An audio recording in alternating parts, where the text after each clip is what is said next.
My self Sanjay Kumar Jha, principle of Khalsa Bhanuka academy. मैं इस बार ही यहाँ 2023-24 के सेशन में ज्वाइन किया हूँ और जब मैं स्कूल कैंपस आया तो मुझे बहुत ही अच्छा लगा। इसके पहले मैं विद्या विहार रेसिडेंशियल स्कूल परोरा पूर्णिया में था, जहाँ एक लंबे अंतराल तक वर्क किया एज ए PGT केमिस्ट्री। 18 साल लगभग मैंने वहाँ बिताया, 2005 से 2023 तक।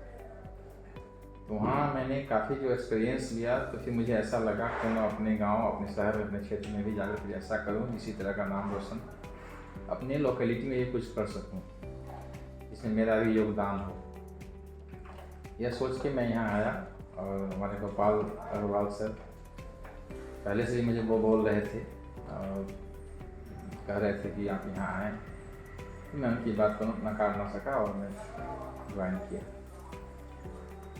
यहाँ आने के बाद कुछ बातें मुझे पता चली यहाँ के इन्वायरमेंट के बारे में, यहाँ जो समस्याएं हैं बच्चों का।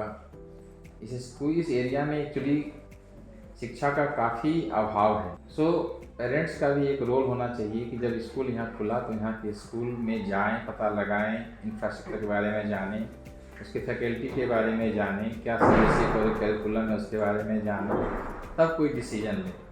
एंड नो डाउट अभी के ज़माने में एजुकेशन पे आदमी को इन्वेस्ट करना एक सबसे प्राइम ड्यूटी होना चाहिए, क्योंकि आप जो हैं ऑब्वियसली आप नहीं चाहेंगे कि जो मैं हूँ मेरा आने वाला जनरेशन वही हो, और हर कोई चाहता है कि मेरा आने वाला जो जनरेशन हो वो हमसे अच्छा करे शिक्षा के जगत में। तो ये एक फाउंडेशन कोर्स तो किसी चीज़ की होती है, वो बहुत ही अहम भूमिका निभाती है अपने लाइफ में। तो यहाँ के गार्जियन, यहाँ के अभिभावकों से मुझे ये कहना है कि जिनके पास जो एफोर्डेबल, जो अफोर्ड कर सकते हैं, जिनकी क्षमता है, वो इस ओर ध्यान दें और बच्चों के सर्वांगीण विकास के लिए जो काम है, एक अच्छे स्कूल में दाखिला लेना होता है।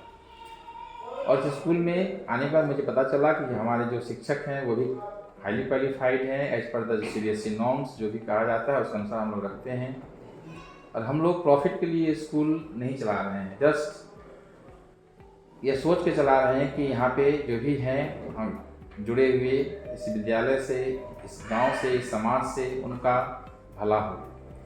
और इस पे काम करते हुए बहुत ही मामूली फीस रख के और नो प्रॉफिट के कॉस्ट पे हम लोग काम कर रहे हैं। और जो भी सुविधाएं देनी चाहिए बच्चों को, ट्रांसपोर्टेशन से लेके, उसके हेल्थ हाइजीन से लेके, ग्राउंड से लेके, एकेडमिक एक्सेलेंसी के लेके, जो हम लोग टर्म यूज करते हैं टेस्ट का, हमारे यहाँ राउंड 4 टेस्ट होती है और हर टेस्ट के लिए PTM बुलाया जाता है। बच्चों को हम लोग बताते हैं, बच्चों का पर्सनल डायरी होता है।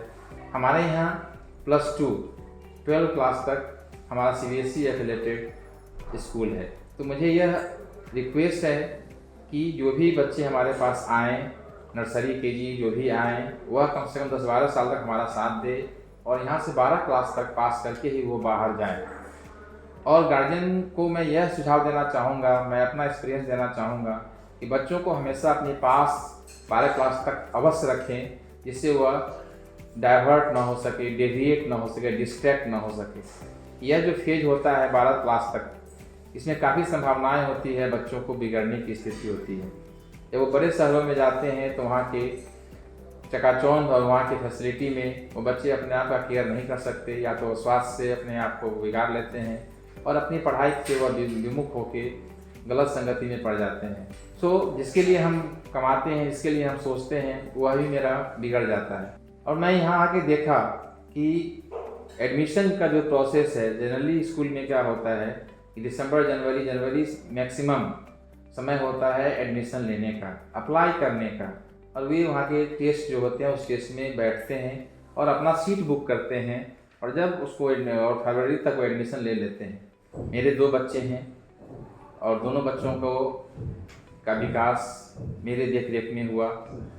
और अभी वर्तमान में मेरा एक बच्चा इंजीनियर है, मारुति सुजुकी में, गुरुग्राम में पोस्टेड है as a engineer, production engineer के रूप में कार्य कर रहा है।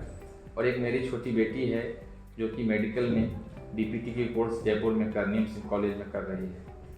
तो मैंने ये देखा कि बच्चों के पढ़ाई के लिए पेरेंट्स को भी जागरूक होना पड़ता है, और मेरे व्यस्तम समय के होने के बावजूद भी पर्सनली मैं उसका मॉनिटरिंग करता था, देखता था, ज़रूरत पड़ने पर कभी डांटता भी था, और वो डांटना भी देखना वो हमारे लिए उतना ही ज़रूरी है जितना कि आपका कोई अपना व्यक्तिगत काम।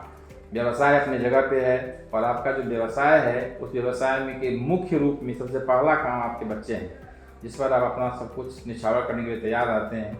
इसलिए उसके डायरेक्शन में, उसके विकास के लिए whatever you have to see, you have to look after them and you have to monitor them what they are doing and what they are performing। उसमें कहीं कोई कमी कमजोरी है तो ये आपको बैठ के उससे बातचीत करनी होगी और उसको काउंसलिंग करनी होगी, और उसके लिए स्कूल भी आपका सहयोग देती है। तो स्कूल की केवल जिम्मेदारी के साथ आपकी भी जिम्मेदारी है, और हम लोग उस पर पूरी कोशिश करेंगे कि हम लोग एक अच्छा एजुकेशन दें, और जो क्वालिटी एजुकेशन दें, और आपके बच्चे के लिए विकास के लिए जो हम लोग से हो पड़ता है हम लोग उसके लिए हेल्थ की तरफ ध्यान देंगे, उसके फूड के ऊपर ध्यान देंगे। जंक फूड का ज़माना है, उस पर हम लोग कैच करते हैं, हम लोग पकड़ते हैं, और हम लोग बच्चों को ये रिक्वेस्ट करते हैं कि ये सब चीज़ ना करें। इसी तरह जब आपके पास जाएं तो आप भी उस पर नियंत्रण करें जिससे उसका स्वास्थ्य बना हुआ रहे। इन्वायरमेंट के लिए भी है, इंग्लिश हमारे यहाँ इंग्लिश स्पीकिंग कंपलसरी है, और इस जोन में जो भी स्कूल प्रेमाइसेस में बच्चे आते हैं they have to speak English, they have to converse English, may be some errors with in the beginning but later on they have to, or she or he has to be able to speak in English. So that we are trying our level best, and we hope you will be cooperating. Thank you.